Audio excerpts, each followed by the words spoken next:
Meus amigos professores, minhas amigas professoras, tudo bem? Hoje nós vamos para mais uma nossa conversinha ao pé da orelha sobre questões pedagógicas. E o tema que trouxe para pensarmos é os caminhos para a alfabetização. Quando falamos em práticas para a alfabetização, como já discutido no vídeo anterior, nós falamos sobre essa questão da concepção pedagógica, das crenças, dos valores que sustentam e que acabam orientando a prática na sala de aula. Pois bem, hoje nós vamos falar dessas concepções de uma prática de alfabetização que se sustenta na memorização e prática de alfabetização que se sustentam na consciência fonológica. É preciso um parênteses para a gente pensar com mais cuidado que quando falamos em consciência fonológica, não estamos nos referindo ao método fônico. Como sempre venho pregando nos meus encontros, nas minhas conversas com os colegas professores, os métodos eu não prefiro não discuti-los, porque para mim o melhor método continua sendo aquele que dá certo. Então, quando falamos em consciência fonológica, só a gente ficar atento a esse cuidado, né? Nós não estamos nos referindo ao método fônico. Pois bem, no ensino mais tradicional, no ensino numa visão empírica, a crença de que o trabalho na alfabetização tinha uma organização totalmente linear. Então, assim, os alunos aprendiam à medida que recebiam, e pensemos agora numa prática embasada na questão do acúmulo, aprendiam partes e durante o processo, esse acúmulo de partes é que determinava então a alfabetização de palavras, de frases e assim por diante. Nessa linha de trabalho linear, sustentada numa visão mais tradicional do processo de alfabetização, qual era o ponto de partida? Por onde começarmos um trabalho de alfabetização com os alunos? Pois bem, as letras do alfabeto, né? Temos aí o conjunto das letras do alfabeto e numa prática mais tradicional, o ensino, então, tinha como ponto de partida o aprendizado das letras do alfabeto. E quais letras? Quais letras? As vogais. Então, A, E, I, O, U era o ponto de partida e o encontro destas vogais é o que se somava durante o processo de alfabetização. E por quê?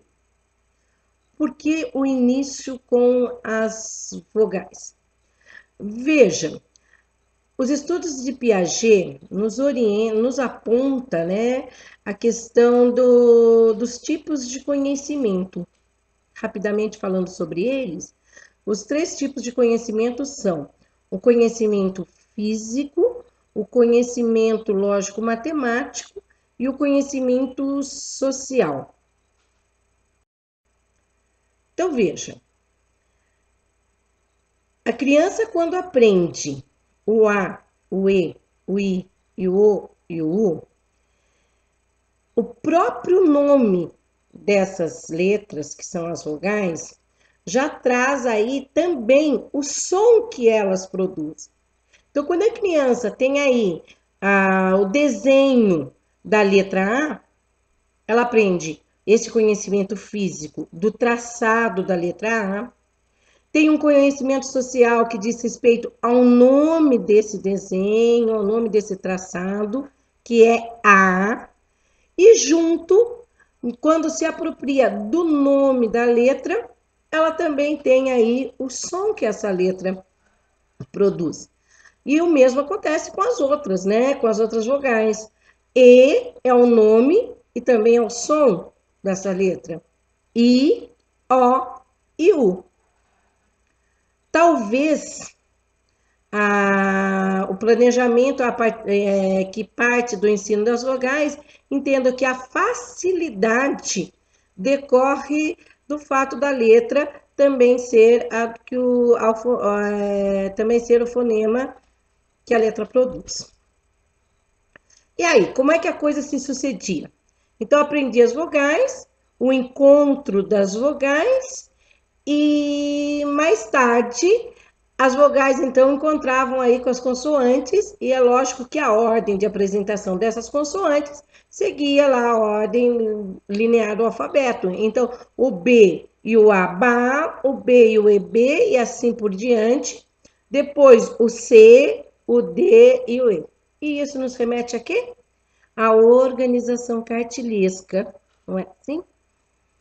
E nessa organização, as sílabas tidas como complexas, e que hoje sabemos que essa complexidade se deve ao padrão não canônico da formação da sílaba.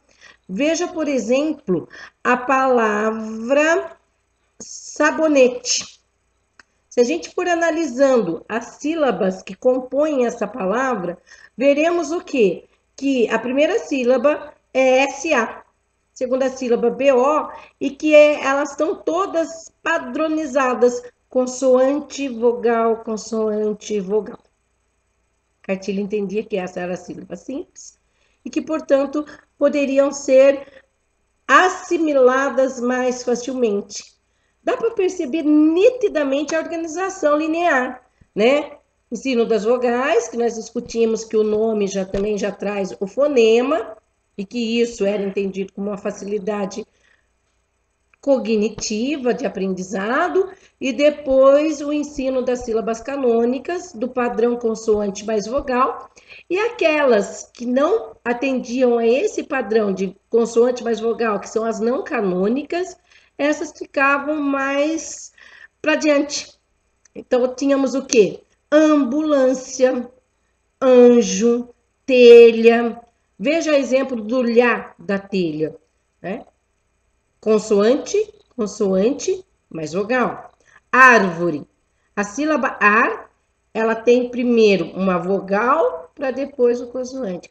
Então, esse conjunto de sílabas não canônicas eram ensinadas após a memorização das sílabas canônicas. Tá aí. Está desenhado a educação bancária. O professor, então, elege partes, entendidas por eles partes mais simples, e a tarefa é organizar o acúmulo, essa transmissão parcelada para que os alunos se alfabetizassem. E agora? Qual é o investimento? Se hoje sabemos que não se trata de que se as crianças se alfabetizavam ou não. O que a gente tem que discutir, entendo que é uma discussão pertinente, é a qualidade desta alfabetização. Esses alunos que aprendiam linearmente, com investimento em memorização, em decorar a família silábica, qual a qualidade dos textos produzidos? Muito próximos a pseudotextos, né? Produziam com certeza pseudotextos, já que o objeto que sustentava esta memorização de família silábica eram os pretextos cartilescos que tinham lá encabeçando toda uma prática. Hoje, o investimento, e tenho feito esse investimento em sala de aula, tenho colhido bons frutos desse trabalho, que é o aprendizado dos meus alunos. O caminho é o da conscientização fonológica. E quando falamos em conscientização fonológica, deixamos de enfatizar a memorização e colocamos em cena a ação cognitiva da criança, dessa criança que é capaz de refletir, de analisar os componentes da língua e que por isso se alfabetizam. O trabalho de conscientização fonológica, ele se dá em torno do trabalho com os níveis desta consciência.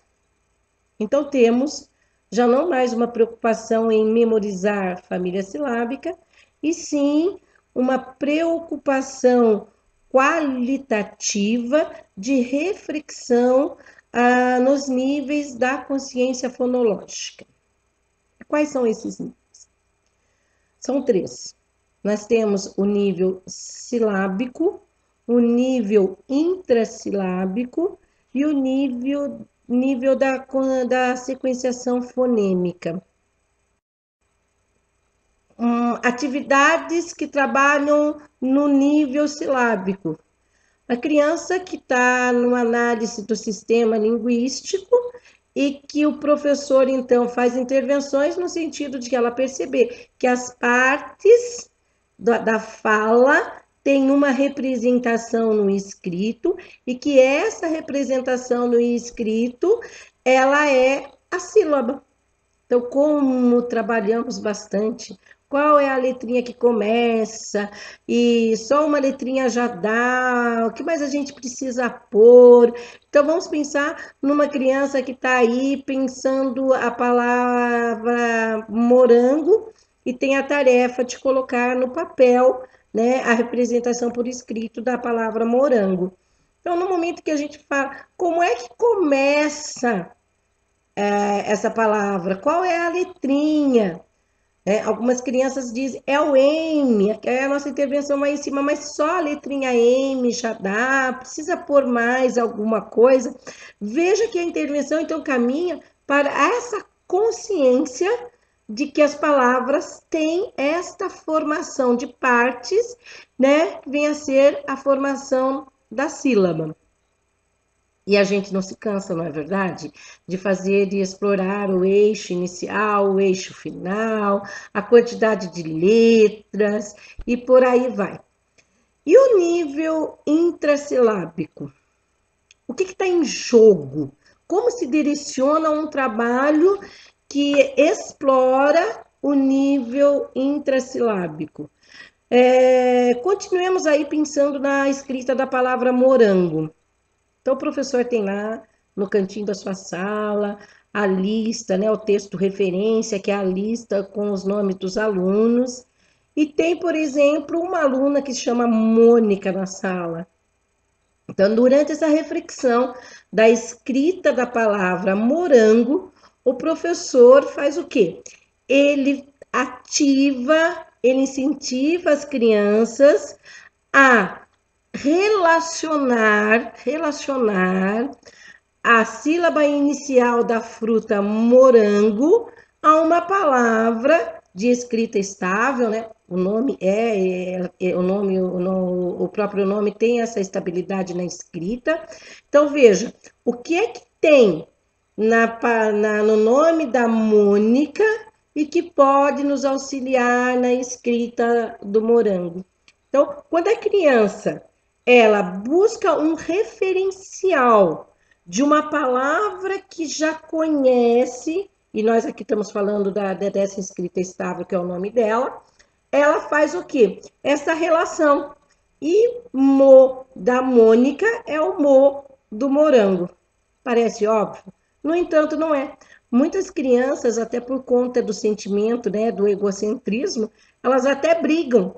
Não, você não pode pegar essa letra é minha, e por aí vai. Então, quando a criança começa ter essa consciência de que as sílabas não pertencem a uma única palavra, mas que estão aí em outras palavras, e faz essa relação, é um avanço considerável na construção da língua escrita.